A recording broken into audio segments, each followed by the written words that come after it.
చదువుకుంటాము.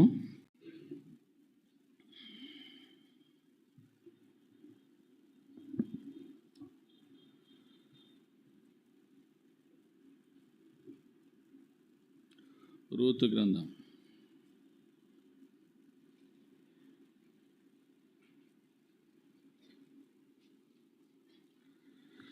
Ruth గ్రంథము 4వ అధ్యాయం. Ruth chapter 4. రూతు గ్రంథము 4వ అధ్యాయం.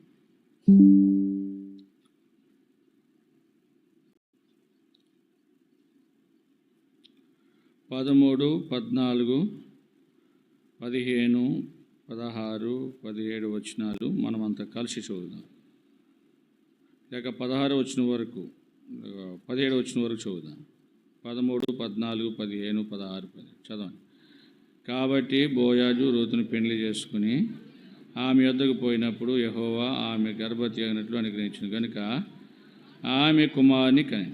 అప్పుడు స్త్రీలు ఏ దినమున నీకు బంధువుడు లేకుండా చేయని యెహోవా స్తుతినందునుగాక, ఆయన నామము ఇశ్రాయేలులో ప్రకటింపబడునుగాక. నిన్ను ప్రేమించి 7 కుమారుల కంటే నీకు ఎక్కువగానున్న నీ కోడలెత్తని కని ఇతడు నీ ప్రాణమును ఓదార్చి ముసలితనమున నీకు పోషకుడుగనని నయోమితో చెప్పిరి. అప్పుడు నయోమి ఆ బిడ్డని తీసుకుని కౌగిటను ఉంచుకుని వానికి దాదిగా ఉన్నాను. ఆమె పొరుగు స్త్రీలు నయోమి కొరకు కుమారుడు పుట్టినని చెప్పి అతనికి ఓబేద్ అని పేరు పెట్టింది. అతడు దావీదునకు తండ్రి అయిన యెష్షయి యొక్క తండ్రి. 4వ అధ్యాయం యోహాను సువార్త 24 వచనం. John gospel chapter 4:24. దేవుడు ఆత్మ గనుక ఆయన ఆరాధించువారు ఆత్మతోనూ సత్యముతోనూ ఆరాధింపవలెను. దేవుని సహాయం కొరకు ప్రార్థనలో ప్రభు వైపు చూచేవారు.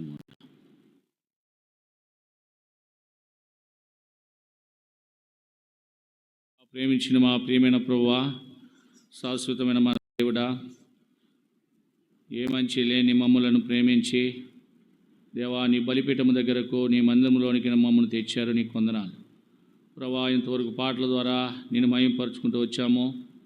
తిరిగి దేవా వాక్యాన్ని ధ్యానం చేస్తూ ఉన్నా. దేవా నీ దాసుని నన్ను సిలువ చోటును మరుగు చేసుకోండి, కేవలం బోరుగా వాడుకోండి. నీ ప్రజలకు ఏం మాటలైతే నీ గ్రంథం నుంచి అవసరమైన వాటిని దయచేయండి. దేవా వినే చెవులు, గ్రహించే హృదయం అనుగ్రహించుకుంటూ రండి, సహాయపడుతూ రండి.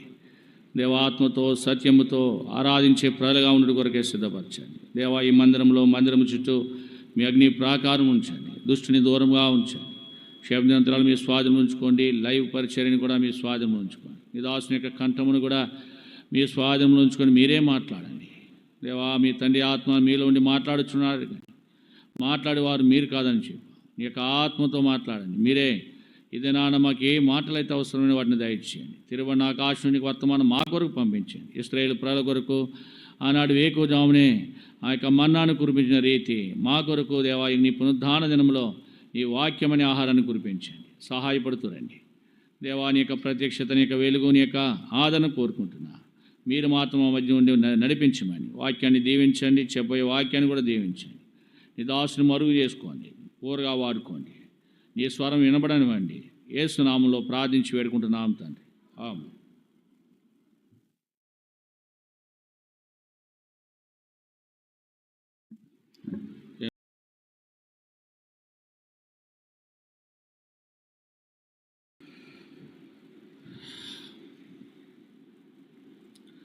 దేవునికి ఆరాధన చెల్లించడం కొరకు మనం వచ్చిన ఆరాధన అంటే అర్పించుకోవడం, అంటే దేవునికి కృతజ్ఞతాస్తుతులు చెల్లించడం, లేక థ్యాంక్స్ చెప్పడం. ఇంగ్లీష్లో చెప్పాలంటే థ్యాంక్స్. ఎందుకు దేవునికి మనము ఒక వ్యక్తి ఎప్పుడు మనం థ్యాంక్స్ చెప్తాం? ఒక వ్యక్తి మనకు ఉపకారం చేసినప్పుడు ఏమంటా? థ్యాంక్స్ అండి అని చెప్తాం. ఒక వ్యక్తి మనకు ఉపకారం చేసినప్పుడు. మరి దేవుని యొక్క సన్నిధిలో మనము దేవుని ఆరాధించడానికి వచ్చినాము. మరి ఆయన మనకు ఏ ఉపకారం చేశాడు? ఆయన ఉపకారాలు ఏంటి? 103వ కీర్తనలో రాస్తాడు కదా, నా ప్రాణమా యెహోవాను సన్నిధించుము, ఆయన చేసిన ఉపకారములలో నా అంతరంగమున్న సమస్తమా ఆయన చేసిన ఉపకారములలో దేనిని మరవద్దు అంటాడు. ఏం చేశాడు ఆయన ఉపకారాలు అనేవి మరి ఎంతో కాలం బట్టి మనం వింటూ ఉన్నాం. మరొకసారి ఈ రూతు గ్రంథం ద్వారా కొన్ని విషయాలు మనం ధ్యానం చేసి దేవునికి కృతజ్ఞతాస్తుతులు చెల్లించే వారముగా ఉంటాం. మనం చదివిన ఈ భాగంలో బోయాజు ఉన్నాడు, రూత్ ఉన్నాడు, నయోమి ఉంది, ఒక బిడ్డ కూడా ఉన్నాడు. బోయాజు, రూతు, నయోమి, ఒక కుమార్, 4 వ్యక్తులు ఈ యొక్క గ్రంథంలో కనబడుతున్నారు. అయితే కొంతమంది స్త్రీలు కూడా ఆ యొక్క ఈ మన చదువుని వచనాల్లో కనబడుతున్నారు. సరే, ఇక్కడ మనం చూస్తే బోయాజు అనే వ్యక్తి రూతును వివాహం చేసుకున్నాడు. బోయాజు తల్లిదండ్రుల పేరు సల్మాను, తండ్రి అయితే తల్లి పేరేమో రాహాబు. బోయాజు తల్లిదండ్రుల పేర్లేంటి? తండ్రి పేరు సల్మాను, తల్లి పేరు రాహాబు. మత్తయి సువార్త 1:5 ఆ మాటలు మనకు దొరుకుతాయి. సరే, ఇప్పుడు ఈ యొక్క మరి బోయాజు అనే వ్యక్తి ఎట్లాంటి వాడంటే వ్యవసాయదారుడు, చాలా మరి వ్యవసాయం ఉంది. ఆయన ఎంతో నెమ్మదస్తుడు, దేవుని యందు భయభక్తులు కలిగిన వాడు. ఎప్పుడు కూడా మరి చేను మరి కోసే సమయాల్లో చేనుగా కోయేవారితో ఏమని సమాధానం చెప్పేవాడంటే, యెహోవా మీకు తోడైనగా కానీ వారిని దీవించేవాడు. ఆ చేనులో పనిచేసే వారందరికీ ఆ యజమానునికి దీవెనే, పనిచేసేవారికి కూడా దీవెనే. అంతా దీవెనకరంగా ఉండే వ్యక్తి అయిన. చదవండి రూతు గ్రంథం 2:4. రూతు గ్రంథం 2:4.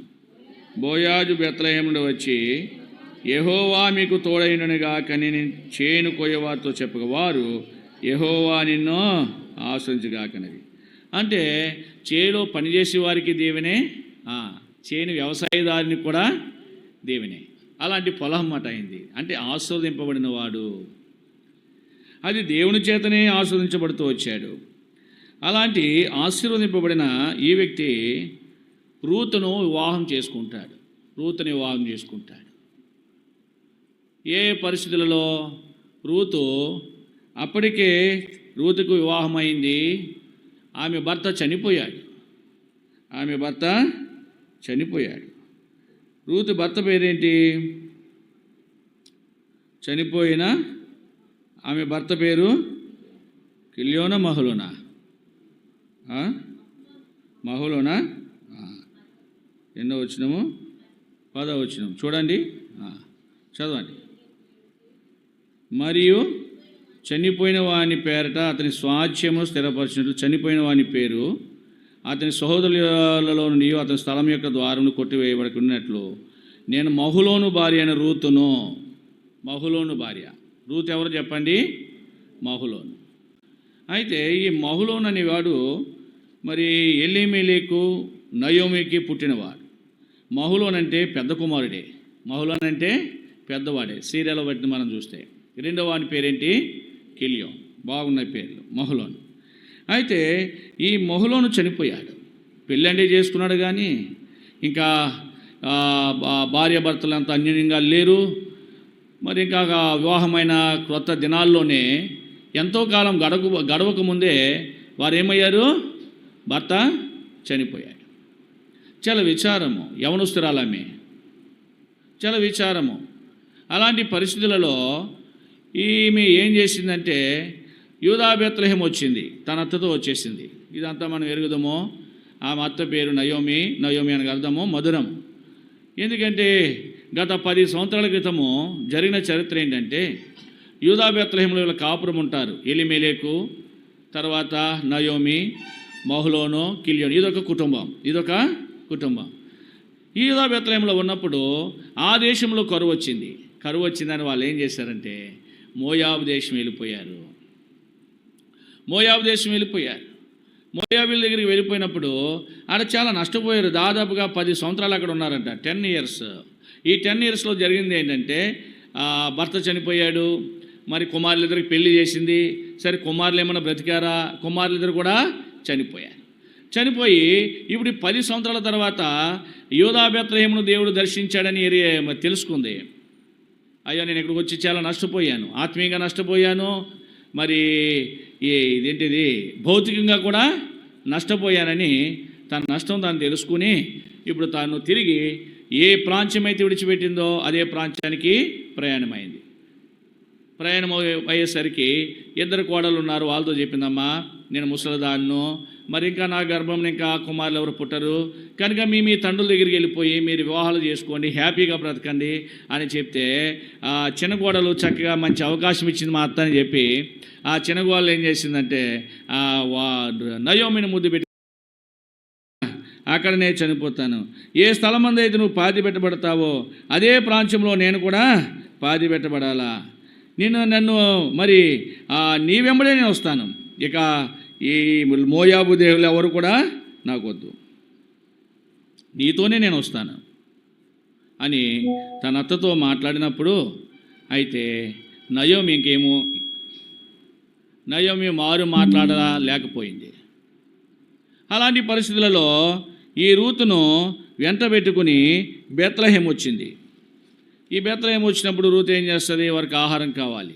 బోయాజు పొలంలోకి వెళ్ళింది, పరిగి వేరుకుంటూ వచ్చింది. 12 దినాలు పూర్తయిపోయాయి. మరి కుప్పలు వేశారు, ధాన్యం తూర్పరబడుతున్నారంటే ఆ ధాన్యం అమ్ముతారు. అలాంటి సమయాల్లో మరి అత్త చెప్తూ వచ్చింది ఏమనంటే, అతడు మనకు సమీప బంధువుడు కనుక నువ్వు వెళ్ళు, అతడితో మాట్లాడు అని తన అత్త చెప్పితేనే ఆమె వెళ్ళింది. సరే వెళ్ళింది, మాట్లాడింది.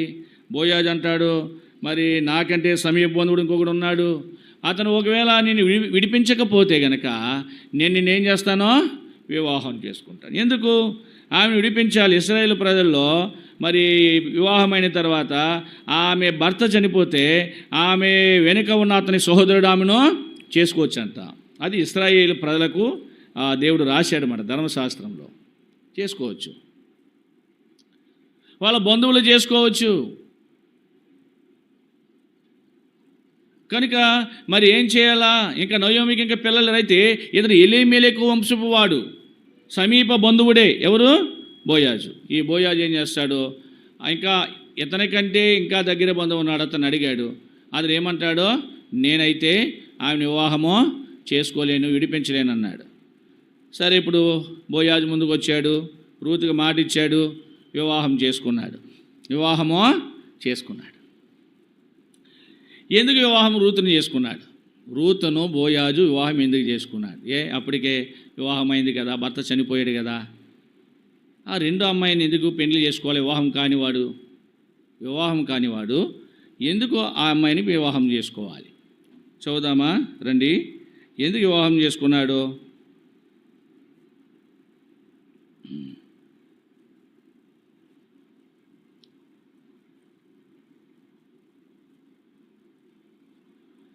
రెండవ అధ్యాయం, రూతు గ్రంథము 2వ అధ్యాయము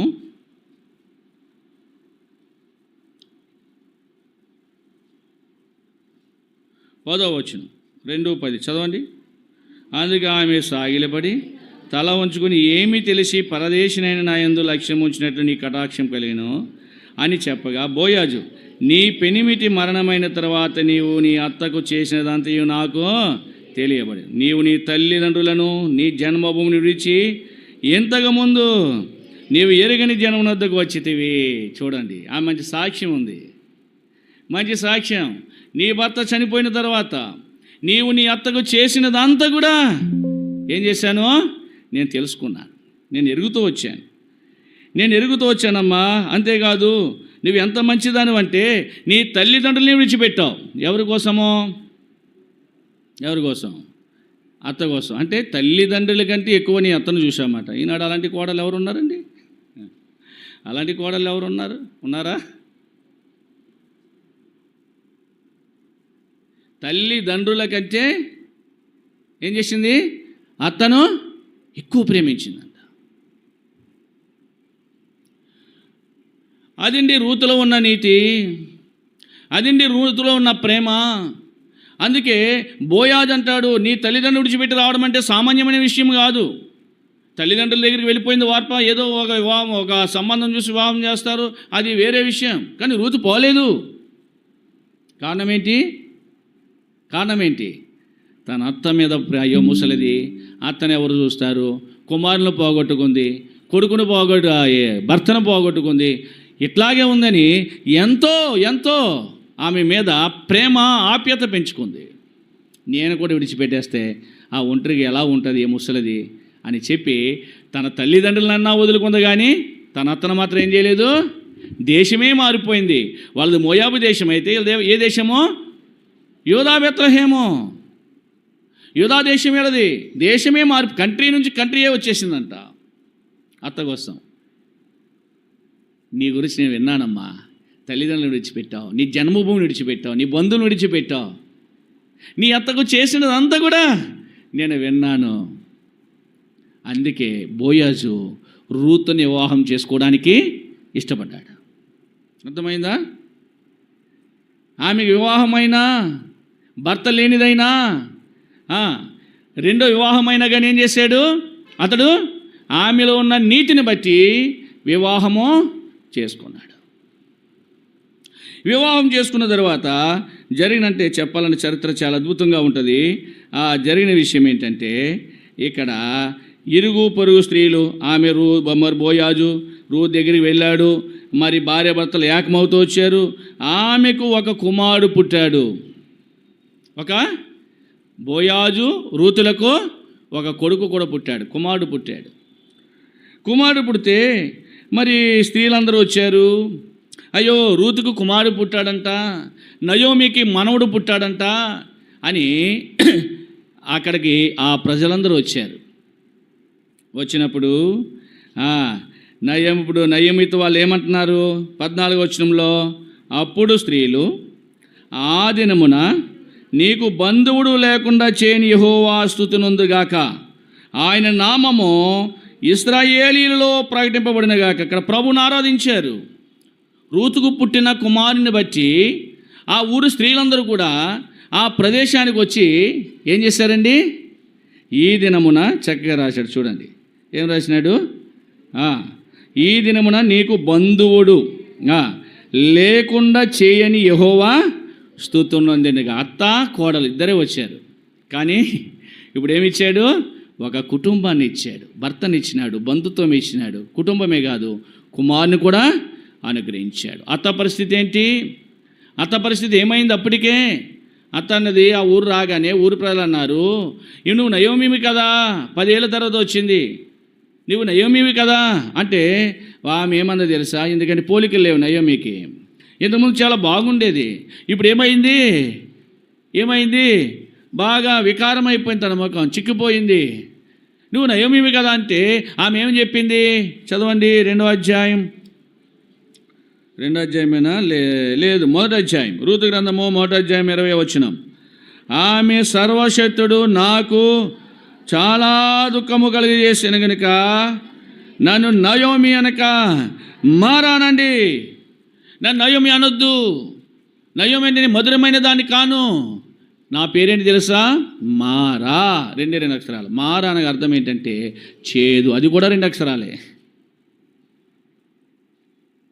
నయోమి 3 అక్షరాలు, మధురము 3 అక్షరాలు. అంతేనా? 4 అక్షరాలు వచ్చినాయా? మధురము అంతే. మధురం 4 అక్షరాలు అవుతాయి. అయితే ఇక్కడ తరువాత ఈమె మార అనే పదానికి 2 అక్షరాలు. చేదు. ఏంటి చెప్పండి? చేదు అంటే నేను ఇక మధురమైన దాన్ని కాదు, చేదైపోయింది నా జీవితం. నాకు చాలా దుఃఖముతో నేను ఇక్కడికి వచ్చాను. సర్వశక్తుడు నాకు చాలా దుఃఖమో ఎరిగింది. ఆసాపు వలె 77 కీర్తన 10వ వచనంలో ఆసాపు అంటాడు, మహోన్నతిని దక్షిణాస్తం మార్పు నొందినది అనడానికి నాకు కలిగిన శ్రమయే కాదు, శ్రమలను బట్టి ఎరుగుతూ వచ్చింది. ఇక నేను చేదైపోయిన ఆమె జీవితంలో ఎక్కడ కూడా మధురము కనిపించని ఆమె జీవితంలో, ఆ దుఃఖభరితమైన ఆమె యొక్క జీవితంలో ఇప్పుడు దేవుడు మరలా ఏం చేస్తున్నాడో తన యొక్క జీవిత చక్రాన్ని మరలా తిప్పాడు, మలుపు తిప్పాడు మాట. తనకు సమీప బంధువుడే. ఎవరికి? తన భర్త అయిన ఎలీమెలెకుకు దగ్గర బంధువు. ఎలీమెలెకు వంశపు వాడు బోయాజు. అలాంటి వాణిని ఆ ఊరికే జమీందార్, అలాంటి వ్యక్తిని తన కోడలకు భర్తగా ఇచ్చాడు.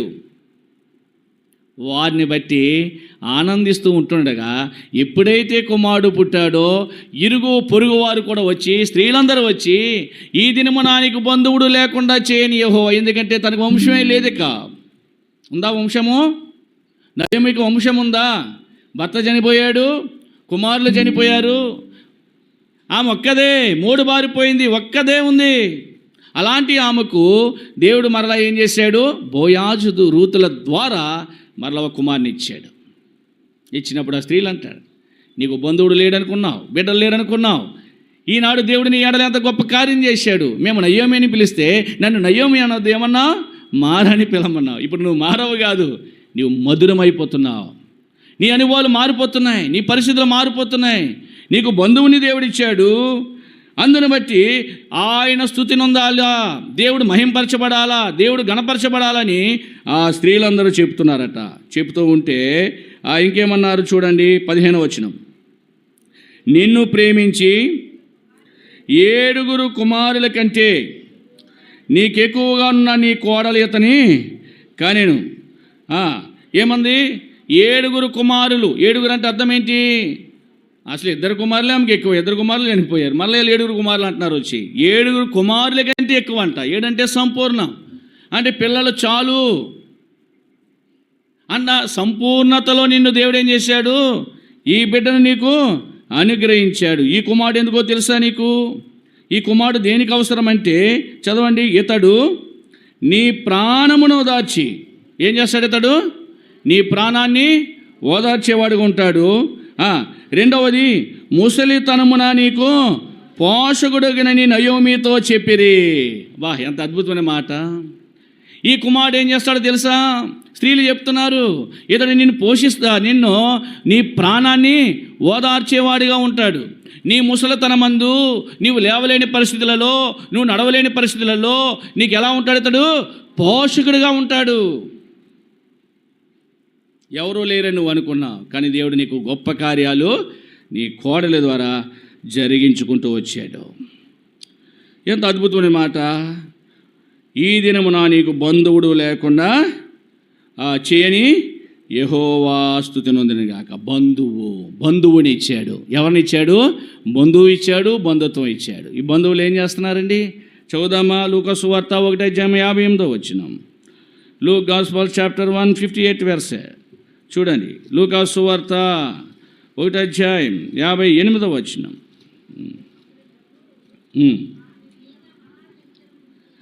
అప్పుడు ప్రభువు ఆమె మీద మహాకనికరం ఉంచినని ఆమె పొరుగువారును బంధువులు విని ఆమెతో కూడా సంతోషించిరి. ఇక్కడ బంధువులు, ఇక్కడ ఎలిజబెత్ విషయంలో ఆమె కూడా గొడ్రాలు పిల్లలను కంటూ వచ్చింది. ఎప్పుడైతే బిడ్డ పుడుతూ వచ్చాడో బంధువులు ఏం చేశారంట? ఆమెను బట్టి, ఎవరిని బట్టి? ఎలిజబెత్తు తన కుమారుని బట్టి వారు ఏం చేశారు? బిడ్డ పుడితే సంతోషము. ఇంకా చదువుదామా? ఇక్కడ దూత ముందుగానే చెప్పినాడండి. ఎక్కడంటే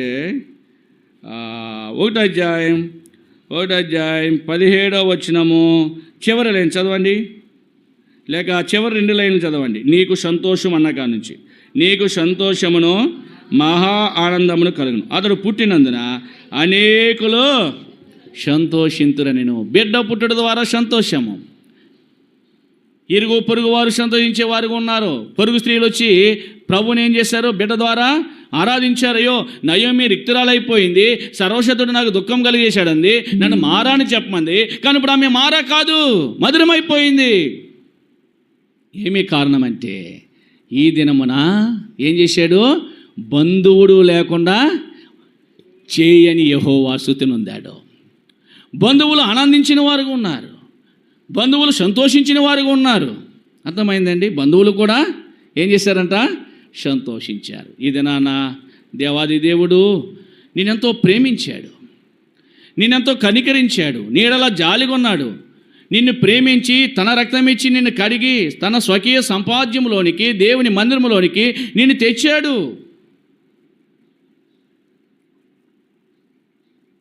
బంధువుడు ఉన్న కారణమును బట్టి వాళ్ళు ఏం చేశారు?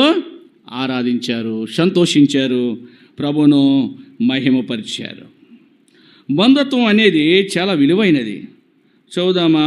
రోమా పత్రిక 12 అధ్యాయము 15 అనుకుంటా. మాట చదవండి. రోమా 12:15. సంతోషించు వారితో సంతోషించుడి. ఫిలిప్పి 4:4 రాస్తాడు, ఎల్లప్పుడూ ప్రభునందు ఆనందించండి. మరలా చెప్పుదును, ఎంజాయ్. జాయ్ అంటే అర్థం ఏంటంటే సంతోషము. సంతోషించు వారితో సంతోషించాలి, ఆనందంగా ఉండాలి. ఇప్పుడు రూతు యొక్క కుటుంబంలో సంతోషం ఉంది, నయోమి కుటుంబంలో సంతోషం ఉంది. అందుకే ఆ పొరుగు స్త్రీలందరూ వచ్చి ఏం చేశారు? సంతోషించి వారు కూడా ప్రభును ఆరాధించారు. దేవునికి స్తుతి నొందాలా, దేవుడు మహింపరచబడాలని వారు ఆరాధిస్తూ వచ్చారు. ప్రియా సహోదరి సహోదరుడా, ఈ ఉదయకాల సమయంలో ఆరాధనకు వచ్చిన నీవు నేను కూడా, ఈ దినమున నీకు బంధువుడు లేకుండా చేయని యెహోవా, ఈ దినమున నీకు దేవుడు ఏం చేయలేదు? బంధువుడు లేకుండా చేయలేదు. ఆ బంధువే ఎవరో తెలుసా? ఆ బంధువే మరి మనకు ఆత్మీయమైన తండ్రి అయినా, పరమందు హెవెన్లీ ఫాదర్, పరలోకమందున్న తండ్రి అయినా ఆయన మనకు ఆత్మీయమైన బంధువు. ఆ బంధువు, ఆ ప్రేమగల తండ్రి ఏం చేస్తాడో తెలుసా? మన కొరకు కుమారుని అనుగ్రహించాడు. మనం చదువుతాం కదా, యెషయా 9:6 17 మనం చూస్తే, నయోమి కొరకు కుమారుడు పుట్టెను. రూతు గ్రంథం 4:17. ఆమె పొరుగు స్త్రీలు నయోమి కొరకు కుమారుడు పుట్టెనని చెప్పి, కుమారుడు పుట్టాడు. ఎవరి కొరకు? నయోమి కొరకు. నయోమి కొరకు ఎలాగైతే కుమారుడు పుట్టాడో, నీ కొరకు, నా కొరకు, మరి దేవాది దేవుడు, ఆత్మీయమైన బంధువు, ఆ తండ్రి మన కొరకు యెషయా గ్రంథము 9:6 ఏమన్నాడో, ఏలనగా మన శిశువు పుట్టెను మనకు. ఆనాడు నయోమి కొరకు కుమారుడు పుట్టినట్లుగా నీ కొరకు, నా కొరకు కుమారుడు పుట్టాడు. కుమారుడు పుడితే ఇరుగు పొరుగు స్త్రీలు వచ్చి ఏం చేశారు? ఆనందించి సంతోషించి దేవుడు మహాకనికరం ఉంచాడని చెప్పి వారితో ఏం చేశారు? ప్రభును స్తుతించిన వారుగా ఉన్నారు. అలాగే ఆత్మీయమైన తండ్రి, ఆత్మీయమైన బంధువు కూడా కుమారుని మన కోసం అనుగ్రహించాడు. అనుగ్రహించడమే కాదు, కుమారుని బట్టి ఆయన ఆనందించాడంట. ఎవరు ఆనందించారు? తండ్రి అయిన దేవుడు ఆనందించాడు. చదువుదామా? మత్తయి సువార్త 17:5 త్వరగా. మత్తయి సువార్త 17:5 చదవండి. ఎవరైనా తీసిన వాళ్ళు ఎవరైనా? ప్రకాశమానమైన ఒక మేఘము వాని కమ్మింది. ఇదిగో ఈయన నా ప్రియ కుమారుడు, ఈయన యందు నేను ఆనందించుచున్నాను, ఈయన మాట వినుడని ఒక శబ్దము ఆ మేఘముల నుండి పుట్టిందంట. పుట్టడం ఎంత గొప్ప అద్భుతమైన మాట అది. ఇప్పుడు అంటాడు, ఆత్మీయమైన బంధువు, ఆత్మీయమైన తండ్రి ఎప్పుడైతే యేసుక్రీస్తు ప్రభువారి భూమి మీద పుడుతూ వచ్చాడో, ఆ కుమారుని గురించి ఆయన ఇచ్చిన సాక్ష్యం ఏంటంటే, ఏమన్నాడు ఇక్కడ? ఈయన నా ప్రియ కుమారుడు, ఈయన యందు నేనేం చేస్తున్నానో. అతడు పుట్టినందున అనేకులు ఏం చేసినారు? అక్కడ సంతోషించారు, స్త్రీలు ఆనందించారు, బంధువులు సంతోషించారు. ఇతడు పుట్టుట ద్వారా, ఎవరు? కుమారుడైన యేసుక్రీస్తు ప్రభు పుట్టుట ద్వారా మన ఆత్మీయమైన బంధువు, తండ్రి అయిన దేవుడు ఏం చేశాడంట? చెప్పాడు. ఏమన్నాడు? ఈయన నా ప్రియ కుమారుడు, ప్రియమైన కుమారుడు, ఈయన యందు నాకేముంది? ఆనందమాయను నాదు ప్రియ కుమారుని యందు మహాదానందమాయను నాదు ప్రియ కుమారుని యందు. నా కుమారుని యందు నాకు ఆనందం ఉంది అని ప్రభువే చెప్తూ వచ్చాడు. ప్రభు ఆనందించాడు. ఎందుకోసం ఆనందించాడు? ఎందుకు ఆయన ఆనందకరంగా కుమారుడు భూమి మీద పుడితే ఆయన ఎందుకు ఆనందించాడు? కుమారుడు శ్రమ పడితే ఆయన ఎందుకు ఆనందించాడు? కుమారుడు సిలువలో వేలాడితే ఆయన ఎందుకు ఆనందించాడు? కుమారుడు ఆ సిలువ మరణాన్ని జయిస్తే ఆయన ఎందుకు ఆనందించాడు? ఎందుకో తెలుసా? ఇంకా క్రింద చదువుదామా రండి. రూతు గ్రంథము 4 రూతు గ్రంథము 4:15 నిన్ను ప్రేమించి 7 కుమారుల కంటే చదవండి అమ్మా, అందరు బైబిల్ తీసి చదవండి. నీకెక్కువగానున్న నీ కోడలు ఇతని కనెను, ఇతడు నీ ప్రాణమును దాచి ముసలితనమున నీకు పోషకుడిని నయోమితో చెప్పింది. ఈ కుమారుడు ఎందుకోసము? ప్రాణాన్ని ఓదార్చేవాడు. ఎందుకోసం చెప్పండి? ఇతడు, ఈ కుమారుడు ప్రాణాలను ఓదార్చి. ఎందుకు ఓదార్చాలా ప్రాణాన్ని? అసలు ప్రాణాల పరిస్థితి ఏంటి? ప్రాణం ఎలాగుంటుంది? చూద్దామా చూడండి. కీర్తన గ్రంథము 72వ అధ్యాయం 2వ వచనం. రండి చదవండి, తీసిన వాళ్ళు త్వరగా. ఏం చదువుతున్నారు నాయన? కీర్తన గ్రంథము 77 2 ఎక్కడ చదువుతున్నా? ఎక్కడ మాట వినాలా? చాలా జాగ్రత్తగా వినాలి మాట చదివి చెప్పినప్పుడు.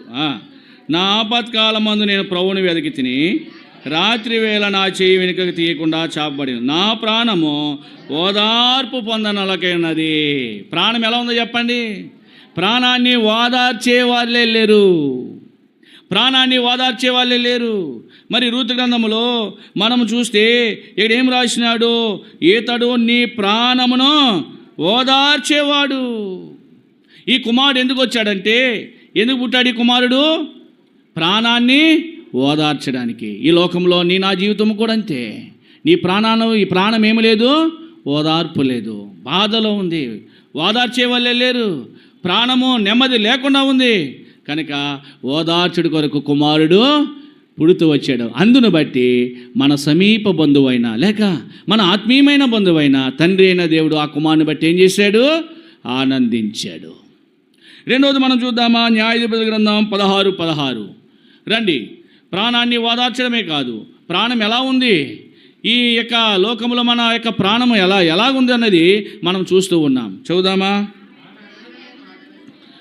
మాటల చేత అతనిని బాధించి తొందర పెట్టుచున్నందున అతడు ప్రాణము విసికి చావగోరింది. ఇక్కడ ప్రాణము విసుగుతో ఉన్న వాళ్ళము ఉన్నాం. ఏమా అలా ఉన్నామంటే ఏముందండి, ప్రాణం విసుగుపోయిందండి. ఏమంటాం మన? ప్రాణము విసుగుపోయిందండి. ఈనాడు నీ ప్రాణము ఈ లోకంలో ఎలా ఉంది? అబ్రహ్మన్న, మన ప్రాణం ఎలా ఉంది? మొట్టమొదటిగా మన ప్రాణానికి ఓదార్పు లేదు. రెండవది, ప్రాణము విసుగుదలలో ఉంది.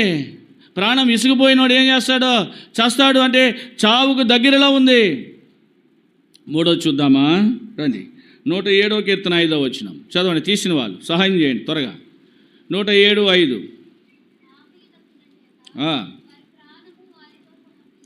వారి ప్రాణము సొమ్మసిల్లింది. మన ప్రాణం ఎలా ఉందంట? మొదటిగా మనం చూస్తే ఓదార్పు లేదు, రెండవది విసుగుపోయింది, మూడవది సొమ్మసిల్లిపోయింది. నాలుగోది చూద్దామా? కీర్తన 42:5 చదవండి. కీర్తన కోరా కుమారులు అంటారు 42:5. నా ప్రాణమా నీవేళ కృంగి ఉన్నావు,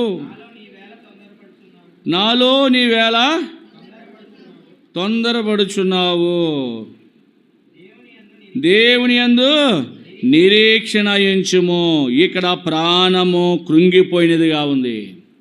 ఈ భాగంలో మనం చదివితే ప్రాణం కృంగిపోయింది. 42:4 మనం చివరి లైన్ మనం చదివితే నా ప్రాణము నా 5వదిగా నాలో కరిగిపోతుంది. ఏమవుతుందండి? ఒక ఐస్ గడ్డ తీసుకున్నామండి. ఐస్ గడ్డ చేతిలో పెట్టుకున్నావు లేక బౌల్లో పెట్టుకున్నా, ఏమవుతుంది? అది కరిగిపోతుంది. కాసేపటికి ఏమైపోతుంది? అది ఏమైపోతుంది? గడ్డలాగా ఉంటుందా? ఎలా కనబడుతుంది? అది దాని రూపాన్ని కోల్పోయింది. అది తన యొక్క స్వరూపాన్ని కోల్పోయి నీరైపోయింది. నిజంగా ఈ లోకంలో మన జీవితము కూడా అంతే, మన బ్రతుకు కూడా అంతే. మన ప్రాణము మన బ్రతుకు ఏమైపోయిందంట? కరిగి నీరైపోతూ వస్తుంది. చదువుదామా? ఎక్కడ మనం చదువుదాం? కీర్తన గ్రంథము 102వ అధ్యాయం 10వ వచనం అనుకుంటా. చదవండి. కీర్తన గ్రంథము 102:10. నా పానీయముతో కన్నీళ్ళు కలుపుకొనుచున్నాను, నీవు నన్ను పైకెత్తి పారవేసి ఉన్నావు. ఏమైపోయిందంటే తను త్రాగే పానీయము కన్నీళ్ళు అయిపోయాయి. కన్నీళ్ళే పానీయంగా చేసుకుంటున్నాడు. ఎంత భయంకరమైన స్థితికి మానవుడు వచ్చేసాడు.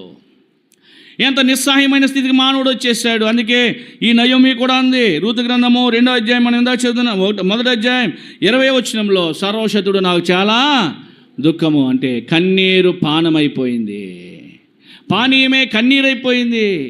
అంటే ఇప్పుడు ఎలాంటి పరిస్థితికి వచ్చిందంటే పానీయములో కన్నీళ్లు కలుపుకునే పరిస్థితి, కరిగిపోయింది. ప్రాణానికి నెమ్మది లేదు, ప్రాణానికి నెమ్మది లేదు. ప్రాణము ఓదార్పు పొందకుండా ఉంది. తర్వాత ప్రాణము విసిగిపోతూ ఉంది, ప్రాణము సొమ్మసిల్లుతూ ఉంది, ప్రాణము కృంగిపోతూ ఉంది, ప్రాణము కరిగిపోయింది, నీరైపోయింది. ఏమైపోయిందండి? దుఃఖములో ఉంది ప్రాణము, కరిగి నీరైపోయింది. ఇట్లాంటి ప్రాణాలను ఓదార్చడానికి కుమారుడు ఉండాలి. అందుకే నయోమి జీవితంలో కూడా అదే, నన్ను నయోమి అనొద్దు, మారా, చేదైపోయింది నా జీవితము, నీరైపోయింది నా బ్రతుకు. అట్లాంటి పరిస్థితుల్లో కుమారుడు పుట్టాడు. ఈ లోకంలో నీ పరిస్థితి, నా పరిస్థితి కూడా అంతే. ఈ లోకంలో ఏమాత్రం కూడా ఓదార్పు లేదు, ఏమాత్రం కూడా నీ ప్రాణము విసుగుదలగా చావులోనే ఉంది, విసిగిపోయి నీ ప్రాణము సొమసిల్లిపోయింది, నీ ప్రాణము కృంగిపోయింది, నీ ప్రాణము కరిగిపోయింది. అలాంటి పరిస్థితులలో కుమారుడిగా పుట్టాడు. కుమారుని బట్టి ఏం చేశారు? ఆ ఇరుగు పొరుగు స్త్రీలందరూ కూడా దేవుని ఆరాధించారు. కుమారుని బట్టి ఆరాధనగా సంతోషించారు. అలాగే దేవాది దేవుడైన యేసుక్రీస్తు ప్రభువారిని బట్టి మన తండ్రి అయిన దేవుడు, ఆత్మీయమైన బంధువు, ఆయన ఏం చేశాడు? ఆనందించాడు. ఎందుకో తెలుసా? ప్రాణమును ఓదార్చుడు కొరకాయ తన ప్రాణాన్ని ఆయన ఇవ్వడానికి ముందుకొచ్చాడు. ఆయన ప్రాణాన్ని ఇవ్వడానికి ముందుకొచ్చాడు. ఎవరిస్తారండి ప్రాణము? కానీ దేవుడు ఇచ్చాడండి, కుమారుడైన క్రీస్తు ప్రభు ఇచ్చాడండి.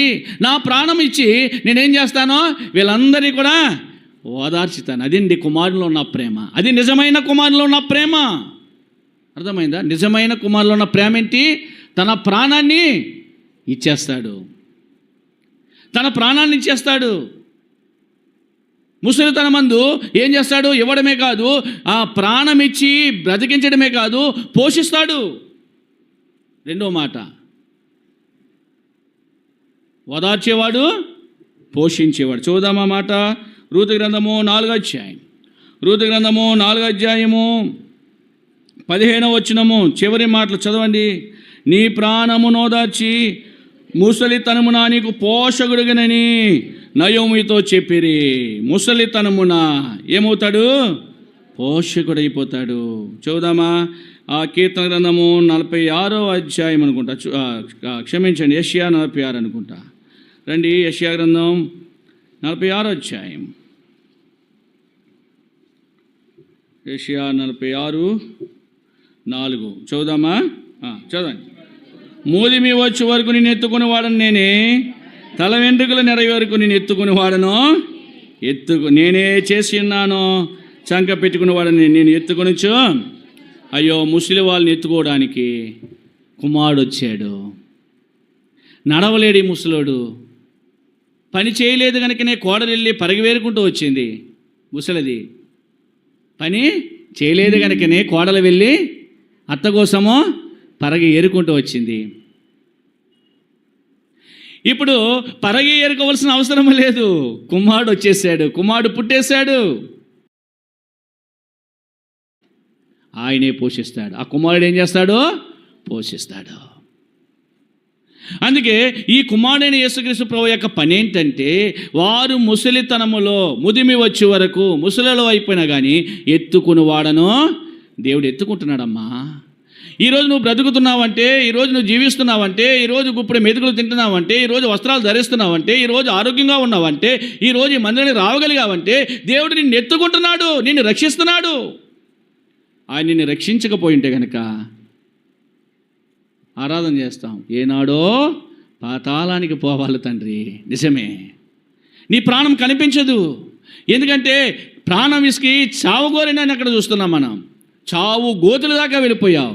పాడుతూ ఉంటాం కదా పాట, అది చావు గోతి నుండి లేవానేతి నాకు జీవామిచ్చిన జీవాదాత, చావు గోతి నుండి లేవాలెత్తి నాకు జీవామిచ్చిన జీవాదాత వివరింతునే నీదు విశ్వాస్యత నెంతాయో సవ్యంబుగా ఈబు చావు గోతుల నుంచి దేవుడు నేను లేవనెత్తాడు.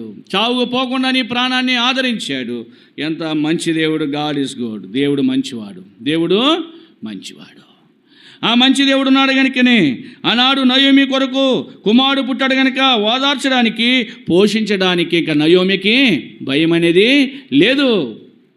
నీవు కూడా భయపడవలసిన అవసరం లేదు. నీ కుమారుడు, నీకు పుట్టిన ఈ కుమారుడు నిన్ను ఓదార్చడమే కాదు, నిన్ను పోషిస్తాడైనా. నిన్నేం చేస్తాడండి? పోషించేవాడుగా ఉన్నాడు. చూద్దామా కీర్తన గ్రంథము 138 అధ్యాయం 3వ వచనం. కీర్తనలు 138 అధ్యాయం.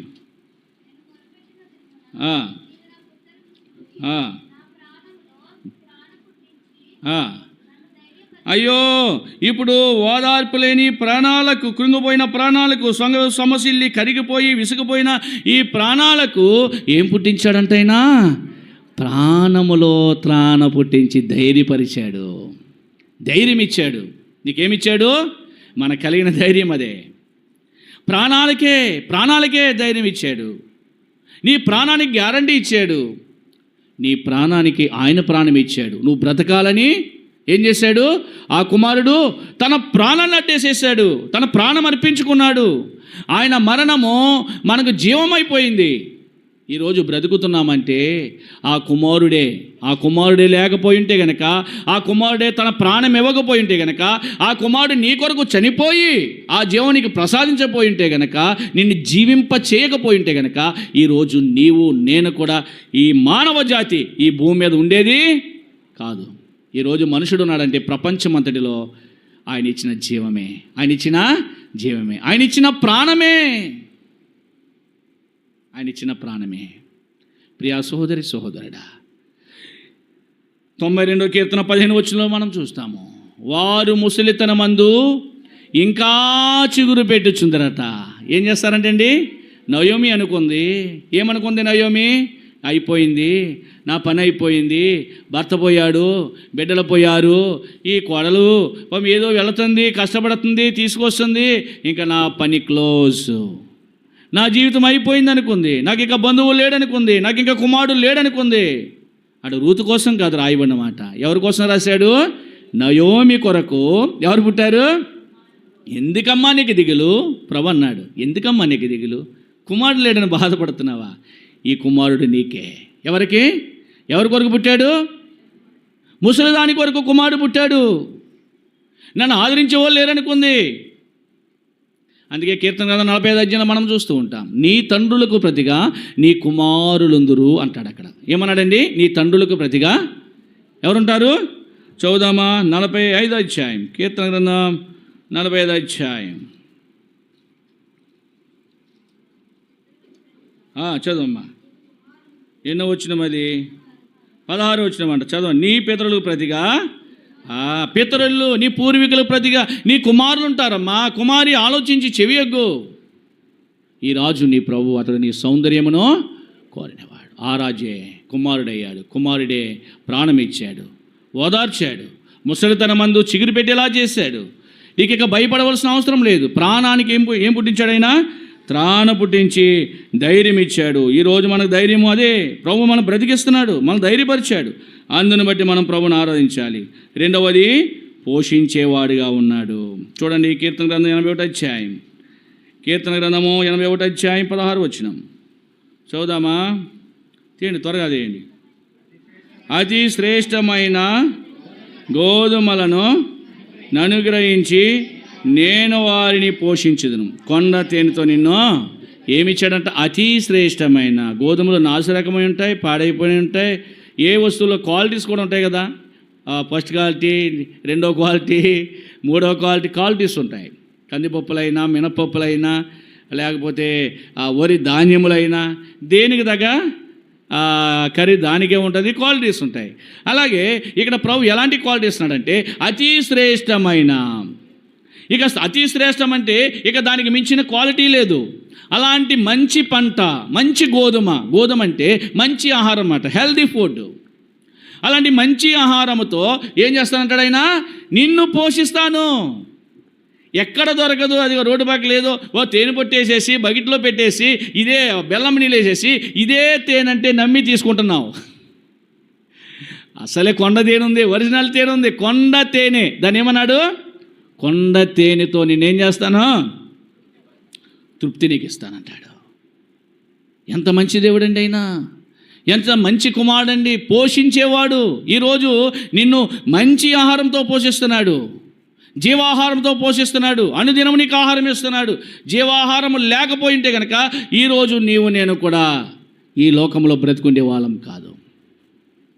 ఆయనే జీవాహారం అయిపోయాడు, మనకు ఆహారం ఇచ్చాడు, మనం పోషిస్తున్నాడు, మన ప్రాణాలను ఓదార్చాడు, మన ప్రాణంలో త్రాణ పుట్టించి ధైర్యపరిచాడు. అందుకే కుమారుడు నయోమి కొరకు పుట్టాడు. నయోమి కొరకే కాదు, నీ కొరకు కూడా పుట్టాడు. అట్టి కుమారుని బట్టి మనం ఏం చేయలేదు నాన్న, ఆయన చేసిన ఉపకారమును బట్టి. 103వ కీర్తన అందుకే ఊరికి రాయలేదన్నమాట. ఆయన చేసిన ఉపకారములలో దేనిని? ఆయన చేసిన ఉపకారములలో నా ప్రాణమా నీవు మరువకుమా, దేని నా ప్రాణమా నీవు మరువకుమా, నీ దేవుని నీవు మర్చిపోకూడదు. ఆయన ఎన్నెన్నో ఉపకారాలు చేశాడు, ఎలా కట్టలేమో, ఆయన రుణాన్ని తీర్చలేము, ఏమి ఇచ్చినా ఆయన రుణాన్ని తీర్చలేము. ప్రియా సహోదరుడా, ఈ ఉదయకాల సమయంలో ఆరాధన ద్వారా ఆయన చేసిన ఉపకారాలు మర్చిపోతావా? ఏదైనా ఒక వ్యక్తి ఇచ్చిన హెల్ప్ చేస్తేనే థ్యాంక్స్ అని చెప్తావే? నిజంగా దేవుడు నీ ప్రాణానికే త్రాణ పుట్టించి ధైర్యపరిచి ముసలితన మందు కూడా ఎత్తుకుంటూ నేనేం చేస్తానంటాడు? పోషిస్తానంటాడు. నువ్వు లేవలేని పరిస్థితిలో కూడా నిన్ను అనుదినం ఆహారం ఇచ్చి అతి శ్రేష్టమైన పంటతో నిన్నేం చేస్తున్నాడైనా? పోషించి ఆయుష్ ఇచ్చి ఆరోగ్యం ఇచ్చి నడిపిస్తున్నాడు కదా. ఆయన ఎందుకు కృతజ్ఞత చెల్లించలేవు? ప్రతి దాని కొరకు మనం ఏం చేయాలా? కృతజ్ఞత చెల్లింతు, ప్రతి దాని కొరకు నేను కృతజ్ఞత చెల్లింతు, ప్రతి దాని కొరకు నేను క్రీస్తుని అందే తృప్తి పొంది హర్షించే.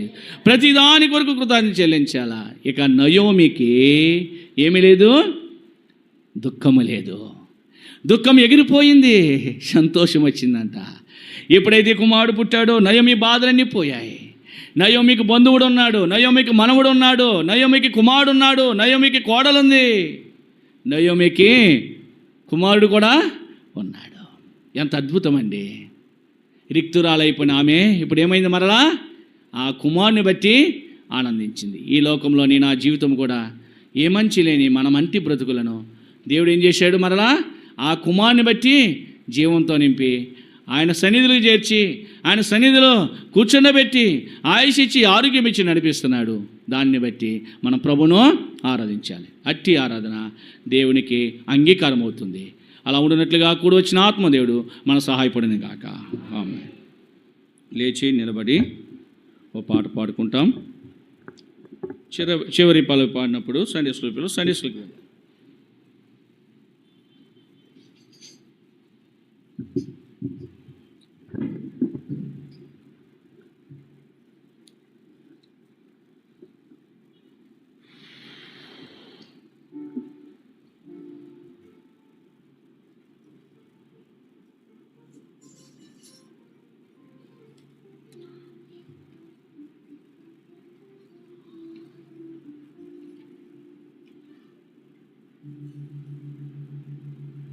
185వ పాట. పాడేదము నీ స్తుతులను మహాప్రభువా. Song number 185.